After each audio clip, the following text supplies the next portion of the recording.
चलो भाई देखो अब मैं क्या करता हूँ। पार्वती पति शंकर भगवान की जय बोलो, हर हर महादेव। ये एग्रेशन देखा, ये हम एग्रेसिव नहीं है, पूरा देश एग्रेसिव है। रुको जरा, सबर करो। देखिए, इन्होंने कहा नमः पार्वती पतये हर। मैं इनसे पूछता हूँ 12 ज्योतिर्लिंग के नाम बताएं। चलिए पहले अभी आपका टेस्ट हो जाता है। अभी मजा आएगा ना। बताइए में खुरपी के बताइए ना, अरे बताइए नाम बताइए। अंजना जी मैं चुप हो जाता हूँ, इनसे नाम बोलिए, इनसे नाम पूछ लीजिए। 12 ज्योतिर्लिंगों के नाम, इनकी जो 12 ज्योतिर्लिंग मैं बता दूंगा, आप पहले बताइए ना। चलिए हो गया, नहीं आएगा। ने क्यों किया? नहीं आएगा, नहीं है। राग भक्ति है ना, बकुला भक्ति, ये बेनकाब हो जाएगी। बताइए सर 12 ज्योतिर्लिंगों के नाम। एक गधे की राजनीति मत करिए दिखावे वाली। जब डंडा पड़ता है तो सामान लेके भाग जाता तो भाग। तो चलिए शुरू करते हैं। एक्शन।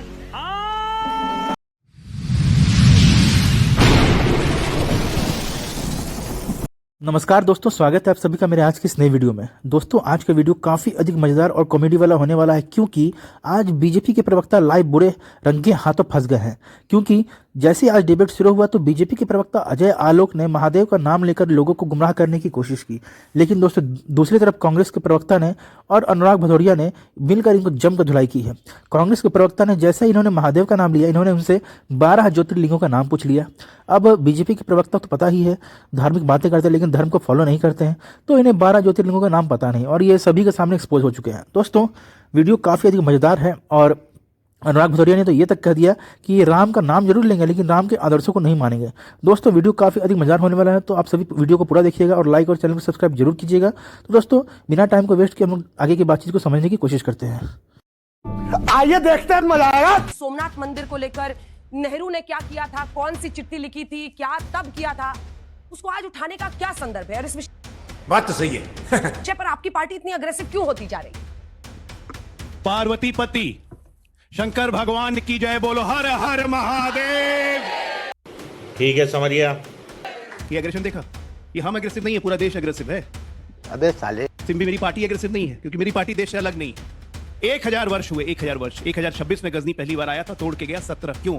हम तो सोने की चिड़िया थे ना, लेकिन ये चिड़िया अलग अलग पिंजरों में बंद थी, एकता नहीं थी।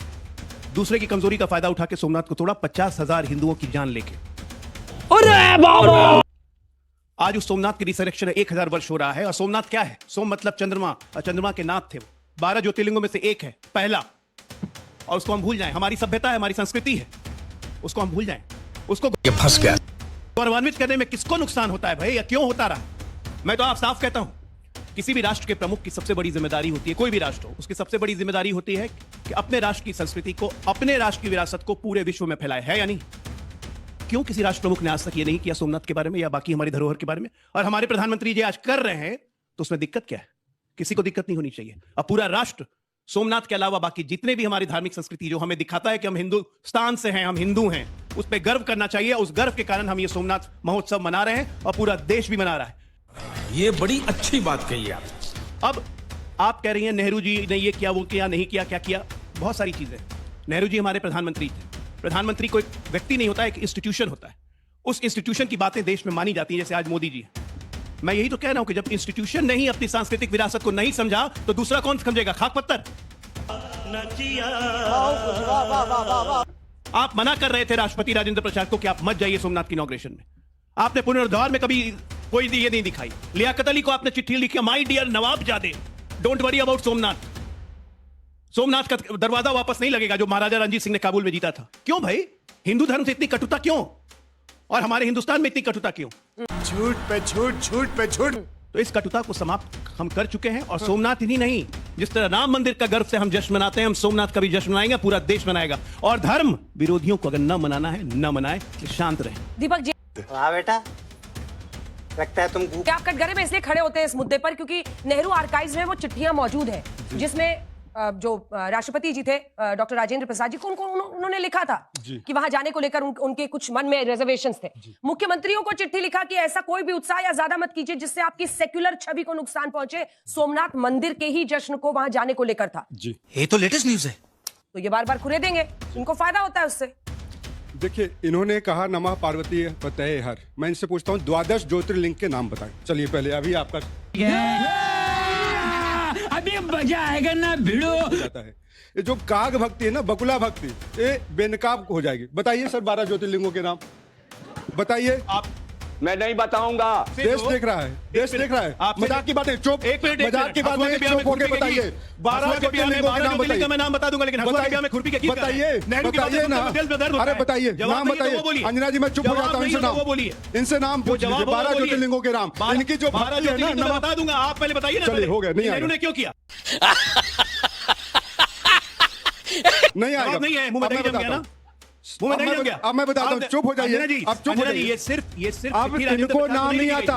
अंजना जी सारे मुख्यमंत्रियों को चिट्ठी लिखी, भाजपा आज इस मंच से बेनकाब हो गए कि 12 ज्योतिर्लिंगों के नाम इनके प्रवक्ताओं को नहीं पता है, इसलिए जनता को मूर्ख बनाते। 1951 में क्या हुआ इनको पता है, लेकिन आज 12 ज्योतिर्लिंगों के नाम नहीं पता है। सौराष्ट्रे सोमनाथम चा श्रीशैलम मल्लिकार्जुनम उज्जैनियम महाकारम ओंकारम अमलेश्वरम परल्याम वैद्यनाथम ताडाकिन्याम भीमशंकरम सेतु बंधेतु रामेशम नागेशम दारुकावने वाराणस्याम तु विश्वेशम त्र्यंबकम गौतमी तटे हिमालय तु केदारम घुस्मेशम तु शिवालय। ये 12 ज्योतिर्लिंगों के नाम है। क्या बात है सर, क्या बात है सर, क्या बात, ये बात है।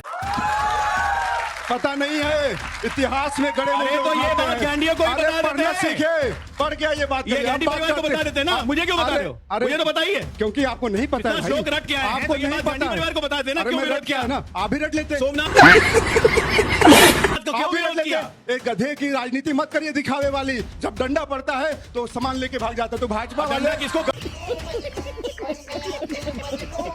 गधे की तरह है, गधे की तरह। आप डंडा बिल्कुल गधे की तरह राजनीति करते। डंडा पड़ा लेके सामान भाग के चले आएंगे।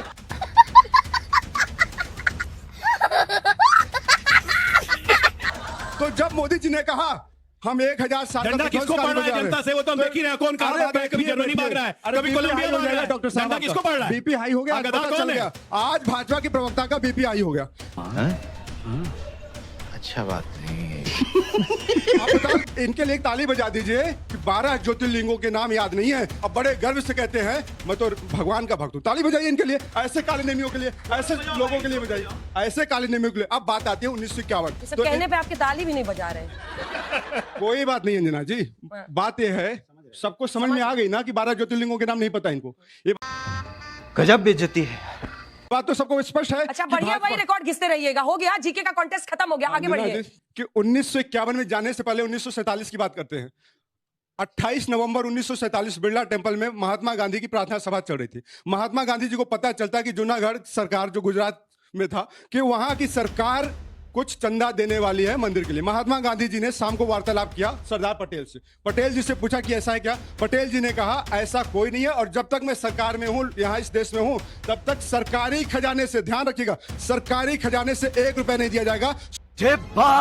सोमनाथ का मंदिर बनेगा, वो ऐसे पड़ा रहेगा। अगर इस देश का हिंदू इतना सार्थक है, संपन्न है, तो मंदिर बन जाएगा। तो हिंदुओं ने, सब लोगों ने मिलकर पैसा दिया, मंदिर बन गया। तो इस क्या बात है सर, क्या बात है सर, क्या बात, ये बात है। देश पे हमें अपनी सनातन संस्कृति पे गर्व है, अपने हिंदू भाइयों पे भी गर्व है, और सारे धर्मों पे भी गर्व है। लेकिन इन्होंने क्या किया, कहते हैं कि उनको राजेंद्र प्रसाद जी को रोक रहे थे। अरे आप तो वर्तमान की बात करिए ना। आप राष्ट्रपति महोदया को, श्रीमती द्रौपदी मुर्मू जी को बुलाए तक नहीं। ये कौन सा राष्ट्र का अपमान हुआ है? यही नहीं, अभी और सुनिए। यह कौन सा राष्ट्र का सम्मान है? या किस राष्ट्रपति के जाने से सनातन का अपमान हो जाता, या राम का अपमान हो जाता? बताइए। शिलान्यास में नहीं बुलाया आपने, ठीक, आप रामनाथ कोविंद जी को नहीं बुलाए, तो आपका दोहरा चरित्र पूरा देश देख चुका है। जली ना, तेरी भी जली ना। आज आपकी बेइज्जती घनघोर हो चुकी है। 12 ज्योतिर्लिंगों के नाम नहीं पता। थांबा। और बात कर रहे हैं सोमनाथ का। सोमनाथ का व्याख्या बता रहे हैं कि चंद्रमा का मस्तक है, फलाना है। रुक जाओ, सुन लो। सबसे पहली बात कि राम मंदिर का कुछ पता हो तो सुनो। आपको जब आपको पता ही नहीं है, जब आपको पता ही नहीं है कुछ, और आया राम मंदिर न्यास परिषद ने न्योता भेजा था, प्रधानमंत्री ने नहीं भेजा था। उन्होंने प्रधानमंत्री को भी न्योता दिया था, मोहन भागवत जी को भी दिया था, योगी जी को भी नहीं भेजा, और बाकी लोग को भी न्योता दिया था, लेकिन गांधी परिवार नहीं गया। आज तक नहीं भेजा। अखिलेश यादव नहीं गए राम मंदिर। ये राम मंदिर का ज्ञान देने जा रहे हैं। अरे बेसिक बात ये है, सच्चाई की बात है अंदर की। कांग्रेस का चरित्र हिंदू विरोधी रहा है, और अपने चरित्र के अनुसार काम करते हैं। 45 मिनट बोलिएगा क्या? 45 मिनट बोलिएगा क्या? 5 मिनट में नहीं बोलेंगे अंजना जी, अगर आप नहीं कहेंगे। बोलने दीजिए ना, ठीक है, जल्दी जल्दी आगे बढ़ेंगे। वैचारिक अपना बोले, मन आपके नहीं हिसाब भर से रहा है। बोलेंगे, नहीं, आपके हिसाब से। लेकिन जब भाजपा गलत बोलेगी, अरे एक बार तो खेल वैचारिक करें। चरित्र जिसका राम हिंदू व्यास विरोध हो, मंदिर ने गलत किया, वैचारिक देश चरित्र की में जिसके महिला राम विरोध हो। को नहीं बुलाया, ठीक। एक बार माफी जवाब मांगे, एक बार माफी मांगे। मैंने सीधा बोला कि माफी राम मांग मंदिर में लीजिए, आज परिषद ने इनविटेशन दिया था, प्रधानमंत्री ने नहीं इनवाइट किया था, लेकिन कुछ लोग ऐसे लोग हैं धर्म विरोधी की इनविटेशन के बावजूद नहीं गए और आज तक अपनी आस्था प्रकट करने राम मंदिर नहीं गए। ना जाए, बढ़िया है, मंदिर कभी कल्याण होगा। ऐसे ऐसे दुराचारियों को दूरी रहना चाहिए। दूसरी बात बताता हूं आपको, जिसके चरित्र में हिंदू विरोध हो, जिसके चरित्र में राम विरोध हो, उनसे आप कुछ और अच्छा उम्मीद नहीं कर सकते। और ये लगातार हुआ है। अदालत में हमने एफिडेविट नहीं दिया कि राम एग्जिस्ट नहीं करते। अदालत में जाके हमने ये नहीं कहा कि हुजूर राम मंदिर पर फैसला मत दीजिए नहीं तो चुनाव प्रभावित हो जाएगा। लटका के रखा 500 साल इसी हिंदुस्तान में हिंदू बहुल होने के बाद हम अपना राम मंदिर 500 साल तक नहीं बनवा पाए, बस इसलिए क्योंकि हम सहिष्णु हैं। अगर हम सहिष्णु नहीं होते ना, अगर हम थोड़े अग्रेसिव होते, तभी राम मंदिर तो क्या, ये मथुरा काशी जितने मंदिर हैं सब कुछ ठीक हो जाता। लेकिन हम सहिष्णु हैं और हमारी सहिष्णुता को दुर्बलता क्या बोला तूने? नहीं समझा जाए। देश 10 सेकंड जी, दीजिए। 10 सेकंड। देश में ऐसे हालात हो गए हैं कि आज जहां पे मेडिकल कॉलेज और खुलने चाहिए, धर्म के नाम पे, अरे, जाति के नाम पे 322 मेडिकल कॉलेजों को बंद 836 किया जा कर दिए। रहा है। हमें मत और सिखाइए एक बात क्या कह रहे हैं करना कि है। मस्जिद और मंदिर की समझे? अनुराग। एक इनका साथी है, वो मस्जिद बनवा 10 रहा सेकंड हो है। गए। अनुराग जी, क्या मंदिर में जाना वाकई अगर उस चिट्ठी को उठाएं सेक्युलर छवि के खिलाफ माना जाता था? और आप लोग भी, अखिलेश जी भी नहीं गए, उस पर ये लोग सवाल पूछते हैं। तो मैं सवाल पूछता हूं, मेरे सामने यूथ बैठा है, कितने लोग इसमें राम मंदिर गए? हाथ उठाना ईमानदारी से। जो लोग नहीं गए, क्या वो हिंदू नहीं है क्या? क्या बात है सर, क्या बात है सर, क्या बात, ये बात है। या वो प्रभु राम को नहीं मानते? कमाल की बात, आप ही मानते कि नहीं मानते? बोलिए ना, आप ही लोग बोलिए। तब फिर माने मंदिर नहीं गए, इसके मतलब हम हिंदू नहीं है। अगर राम मंदिर से नहीं होता तो वो लोग नहीं जाते। हाथ खोल तो हल्ला अगर राम मंदिर से नहीं होता, ये बड़ी अच्छी बात कही आप। बीजेपी का पोल खुल जाती है, चिल्लाने में। आपके बीच में नहीं बोला, आपके बीच में नहीं बोला, आपके बीच में नहीं बोला। अब मैं बोलूं, देखिए अंजना जी, अगर इस तरह की डिबेट है तो आप पहले बोल देते, मैं बीच में बोलना शुरू कर देता। प्रभु राम की बात करेंगे, आचरण नहीं अपनाएंगे हम तो। गजब बेइज्जती है। इनके बीच में नहीं बोले, यही आचरण है ना। प्रभु राम के आदर्श को अपनाइए ना। ये प्रभु राम के आदर्श आचरण को नहीं अपनाते, उनके नाम की राजनीति करते हैं। ये मेरा दर्द है। प्रभु राम के आदर्शों को अपनाइए ना। प्रभु राम ने तो कहा था कि हमारे बच्चे को कोई तकलीफ नहीं होनी चाहिए। आपने क्या किया है देश में? 5 किलो चावल, 5 किलो आटा की लाइन में लगा दिया है। आप उनसे उनके विकास की बात ही नहीं करना चाहते। आप उनको ले जाना चाहते हो कहां? सोमनाथ मंदिर की बात करो कि उन्होंने जवाहरलाल नेहरू जी ने क्या कहा था 1991 की बात कर रहे हो। हम सब प्रभु राम को मानने वाले लोग हैं। इस देश में ऐसा कोई व्यक्ति नहीं है, सामने बैठे ऐसे कोई बच्चे नहीं है जो प्रभु राम की आराधना ना करते हो। ये बड़ी अच्छी बात कही आप।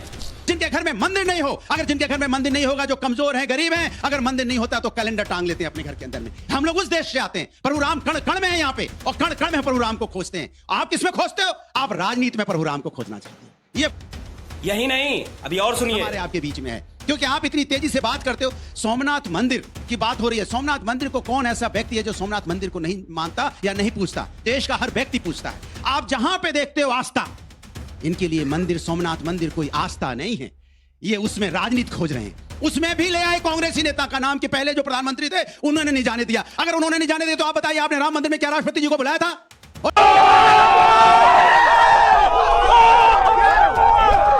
और आप कह रहे नहीं, फलाने ने नहीं बनाया, ट्रस्ट ने नहीं बनाया। अरे आप बुला लेते, आप बुला लेते ना।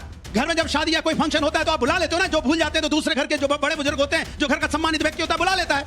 आपने नहीं बुलाया, उसकी बात नहीं करेंगे। आप दूसरों पे उंगली उठा के सिर्फ राजनीति करना चाहते हो। इसलिए मैं कह रहा हूं ना, आपका मकसद जो धर्म के नाम पे राजनीति करना है ना, ये देश के लिए खतरनाक है। आप बार बार पुरानी घटना को, नहीं, एक सेकंड और, एक सेकंड, आप बार बार पुरानी घटना को उजागर करके आप नए मुद्दे छुपाना चाहते हो, दफन करने देना चाहते हो। आप ये बड़ी अच्छी बात कही आप नहीं बात करोगे AQI कितना बढ़ा हुआ है, जहर में बच्चे जी रहे हैं, नहीं बात करोगे आप नहीं बात करोगे गंदे पानी पीने से लोगों की मौतें हो रही हैं, नहीं बात करोगे आप बात नहीं करोगे कि नकली यहाँ पे सिरप पीने से, कोडिन सिरप पीने से लोगों की मध्य प्रदेश में मौतें हो गई।